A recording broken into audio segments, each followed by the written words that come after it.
Halo co-friends, di sini kita punya soal fisika tentang termodinamika. Di soal kita ditanya, pernyataan yang benar tentang proses adiabatik adalah. Jadi di sini kita akan membahas tentang adiabatik. Pertama-tama mari kita ingat, dalam hukum satu termodinamika, kita tahu konsep di mana delta Q sama dengan delta U ditambah W. Nah, dengan catatan, di dalam proses adiabatik berlaku delta Q-nya itu sama dengan 0. Artinya, tidak ada kalor yang masuk maupun yang keluar. Bisa kita tulis persamaannya dengan Q masuk sama dengan Q keluar sama dengan 0. Nah, sekarang jika kita kaitkan dengan hukum 1 tadi, delta Q sama dengan delta U ditambah W, kita masukkan 0 sama dengan delta U ditambah W. Sehingga kita dapatkan delta U sama dengan negatif W.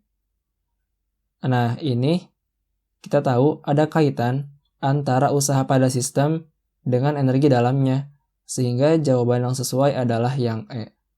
Lalu bagaimana dengan opsi yang lain? Oke, mari kita bahas satu persatu ya. Pertama, yang A. Proses termodinamika terjadi pada tekanan tetap.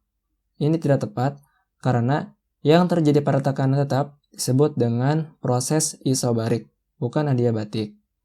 Kemudian yang B. Usaha yang dilakukan sama dengan 0. Nah, di sini perhatikan bahwa usaha bisa sama dengan 0 itu ketika prosesnya isokorik, di mana dalam isokorik nilai dari usahanya adalah P dikali delta V. Dengan catatan, di isokorik tidak terjadi perubahan volume. Artinya, delta V-nya sama dengan 0, sehingga didapatkan usahanya sama dengan 0.